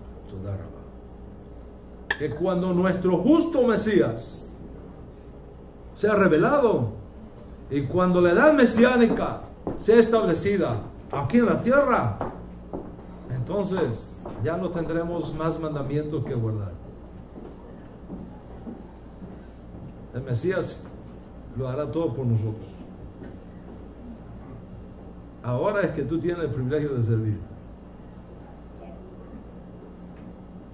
Ahora es que tú tienes el privilegio de hacer pidyon nefesh, de compartir tu pan con el hambriento, de compartir tu ropa con el desnudo, de visitar a los enfermos, de atender a las viudas y a los huérfanos. Cuando venga Mashiach y la edad mesiánica sea establecida, no vas a tener que visitar enfermos, no habrá enfermos. No vas a tener que compartir tu pan con los hambrientos porque no habrá hambrientos. No vas a tener que asistir a ningún funeral porque no habrá muerte. No vas a tener que mandar cestas de comida a otro país porque la tierra entera se convertirá en un Gan Edén otra vez. Cuando entremos en la edad mesiánica, ya no se pedirá de nosotros que demos sedaca ni primicias ni nada de estas cosas. ¿Para qué sedaca si no hay pobres? ¿Para qué primicias si las cosechas son permanentes? La clase de hoy nos enseña, fuera de serie, que ahora es el momento de hacer. Ahora es el momento de cumplir Torah. Ahora es el momento de guardar preceptos. Ahora es el momento de proponernos mejorar nuestro Shabbat. Si antes guardaba Shabbat 18 horas, mira, ¿sabes qué? Voy a tratar de subir a 20. Si guardaba Shabbat 6 horas, dice, ahora me voy a proponer guardarlo 12 horas. Y si lo guardabas 20 horas, decir, ¿sabes qué? Voy a ir a las 24 horas de Shabbat, del encendido de las velas al encendido de las velas. Este es el momento de tomar decisiones importantes en nuestras vidas y sobre todo en cada uno de esos preceptos que tienen que ver con cada uno de nosotros. Ahora tenemos el honor de servir. Ya cuando llegue la edad mesiánica no hará falta. En la edad mesiánica vamos a recibir, no a dar. ¿Qué vas a hacer tú con todo esto? ¿Y dónde estás parado tú con todo esto? Feliz el pueblo que así lo entienda. Y feliz el pueblo que disponga su corazón para cumplir la condición. Hacer teshuvah, guardar mandamientos y causar así que el cielo en su gran misericordia nos envíe pronto a Mashiach, para bien, para vida y para paz y en nuestros días. Amén y amén. Shalom, shalom.